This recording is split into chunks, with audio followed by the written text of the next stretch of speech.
Everyone, welcome to my channel and आज हम discuss करेंगे यार एसेक्सुअल रिप्रोडक्शन का next mode that is vegetative propagation. इससे पहले हमने चार चीजें कवर अप करी थी, that was fragmentation, that was fission, that was regeneration, that was budding. तो आज हम पांचवी चीज करेंगे दैट इज वेजिटेटिव प्रोपगेशन। लेकिन उससे पहले मैं आपको एक चीज याद दिलाना चाहती हूँ कि हमने जब इस चैप्टर को 3 पार्ट्स में डिवाइड किया था तो हमने करा था, एक तो हमने बोला एसेक्सुअल पढ़ेंगे हम, दूसरा हमने पढ़ा कि हम सेक्सुअल पढ़ेंगे लेकिन किसमें, प्लांट्स में, ठीक है, फ्लावरिंग प्लांट्स में, और तीसरा हमने बोला कि हम सेक्सुअल पढ़ेंगे ह्यूमंस में, ठीक है। लेकिन मैं आपसे ये कहना चाहती हूँ कि जो प्लांट्स हैं उनमें सिर्फ और सिर्फ सेक्सुअल नहीं होता, उनमें एसेक्सुअल भी होता है, क्योंकि प्लांट्स में भी यार बहुत टाइप होते हैं, सिंपल, कॉम्प्लेक्स, तरह तरह के। So there are some plants जो सेक्सुअल मोड शो करते हैं, देयर आर सम प्लांट्स जिसमें एसेक्सुअल मोड भी शो होता है, ठीक है। प्लांट्स में ना यार ये जो एसेक्सुअल मोड है इसी का नाम वेजिटेटिव प्रोपगेशन होता है, ठीक है। मैं आपको मतलब समझाऊंगी कि कैसे एसेक्सुअल, कैसे सेक्सुअल। वेजिटेटिव प्रोपगेशन बोलते हैं जो एसेक्सुअल मोड इन प्लांट्स है, या उसको वेजिटेटिव रिप्रोडक्शन भी कह देते हैं, ठीक है। अब यू मस्ट बी वंडरिंग कि प्लांट्स में एसेक्सुअल कैसे होगा, सेक्सुअल कैसे होगा।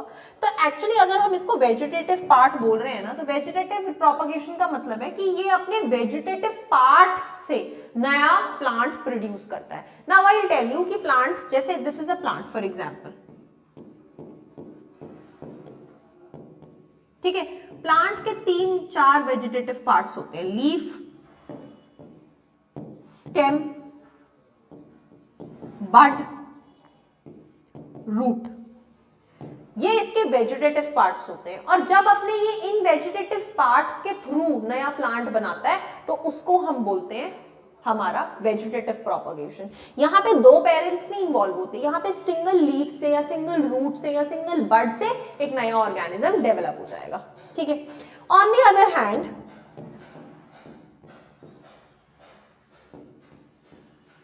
ये बन गया फ्लावर, ठीक है। तो ये फ्लावर इसका सेक्सुअल पार्ट है, मतलब रिप्रोडक्टिव पार्ट है, ठीक है। वेयर ये बाकी सब इसके वेजिटेटिव पार्ट्स थे। तो जब ये फ्लावर से नया ऑर्गेनिज्म बनाएगा, क्योंकि फ्लावर के अंदर मेल और फीमेल पार्ट दोनों होता है, इसीलिए वो सेक्सुअल रिप्रोडक्शन के अंदर आ जाता है। वेयर बाकी सारे वेजिटेटिव पार्ट्स होते हैं, उनके अंदर कोई चेंज होता नहीं है, तो ये वेजिटेटिव पार्ट्स हमारा एसेक्सुअल मोड के अंदर आता है, ठीक है जी। तो यहां पे हम डिस्कस करेंगे वेजिटेटिव प्रोपगेशन के बारे में। There are many plants in which parts like root, stem, leaves develop into new plants under appropriate condition. There are many plants of that type, ठीक है। Unlike in most animals, plant can indeed use such a mode of reproduction. Mostly animals में या तो sexual होता है या asexual होता है, लेकिन प्लांट्स ये दोनों तरह के मोड्स यूज कर सकते हैं। This property, where vegetative propagation is used in methods such as layering, grafting, etc. Layering, grafting etcetera, ठीक है। तो अगर आप देखो तो यहाँ पे ये प्रॉपर्टी वेजिटेटिव प्रोपगेशन की खूब सारे मेथड्स में इस्तेमाल होती है, जैसे लेयरिंग, जैसे grafting, to grow many plants like sugar cane, roses, grapes for agricultural purposes. अब देखो मैं आपको एक अगली चीज समझाती हूँ, ठीक है। हमने ये पढ़ा कि प्लांट के अंदर दो मोड्स हैं, वेजिटेटिव एंड सेक्सुअल, ठीक है। प्लांट्स के अंदर दो मोड्स हैं, वेजिटेटिव प्रोपगेशन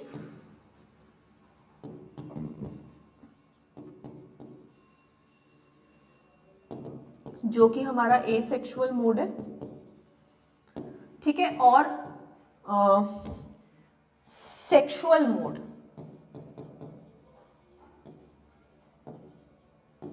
फ्लावरिंग प्लांट्स में होता है जो,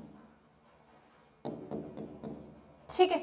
अब ये जो हमारा वेजिटेटिव प्रोपगेशन है ना यार, ये भी फर्दर आगे दो टाइप्स का है। This is also further of 2 types. एक होता है हमारा natural mode of vegetative propagation, एक है हमारा एक है हमारा artificial mode of vegetative propagation. अब नेचुरल मोड तो वो है जिसमें जेन्युइनली रूट, स्टेम, लीफ से नया प्लांट प्रोड्यूस हो जाएगा, ठीक है। और आर्टिफिशियल मोड में कुछ टेक्निक्स हैं, जैसे कटिंग, जैसे ग्राफ्टिंग, जैसे लेयरिंग, जो हम लोग करते हैं आर्टिफिशियली ताकि हम एक प्लांट में से नई चीज बना सके, ठीक है। So this is cutting, layering and grafting, that's artificial mode. आइए यहाँ पे देखते हैं, वो कह रहे हैं कि कुछ प्लांट्स वेजिटेटिव प्रोपगेशन की प्रॉपर्टी शो करते हैं, जैसे लेयरिंग और ग्राफ्टिंग, और उसमें से कौन कौन से प्लांट्स होते हैं जो यूज होते हैं, that is sugar cane, roses, grapes. इसे अंडरलाइन कर लेना और मेथड्स याद कर लेना, ठीक है। Plants raised by vegetative propagation can bear fruits and flower earlier than those produced from seeds. अब जो प्लांट वेजिटेटिव प्रोपगेशन से बना है, ठीक है, वो फ्लावर एंड फ्रूट्स जल्दी बेयर कर लेता है एज कंपेरेटिव टू वन जो सीड से बना है। तो ये हो गई पहली एडवांटेज ऑफ वेजिटेटिव प्रोपगेशन, ठीक है। पूछते हैं वो एडवांटेजेस, तो इसलिए मैं मार्क करा रही हूं। Then such methods also make possible the propagation of plants such as banana, orange, rose, jasmine that have lost the capacity to produce seeds। तो ये सेकेंड एडवांटेज है प्रोपगेशन, वेजिटेटिव प्रोपगेशन की, कि कुछ प्लांट्स होते हैं जो सीड्स बनाने की एबिलिटी लूज कर चुके हैं। तो अगर वो सीड्स बनाने की एबिलिटी लूज कर चुके हैं तो ये वाले मेथड से तुम हेल्प कर सकते हो उनको वेजिटेटिवली प्रोपगेट कराने में, ठीक है। Another advantage क्या है, that all the plants produced are genetically similar enough to parent plant to have all its characteristics।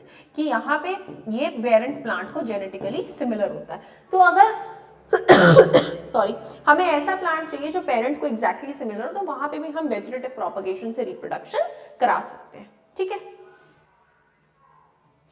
अब ये एक एग्जाम्पल है जो दिया हुआ है लीफ का।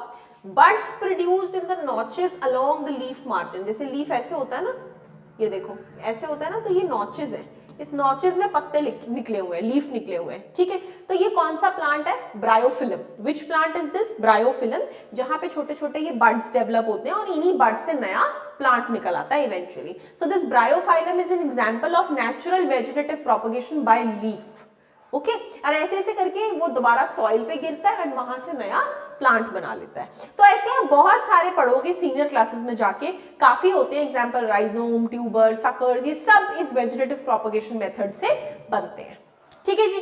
सो this was about the vegetative propagation in detail, and the next we will be studying about in the next video I will be taking tissue culture in detail to help you understand what actually this tissue culture is, क्योंकि इस पे भी काफी questions पूछे जाते हैं। For now I hope आपको समझ में आ गया कि vegetative propagation क्या है, and further going इसमें कोई confusion नहीं होगी। So thank you so much for watching my lecture।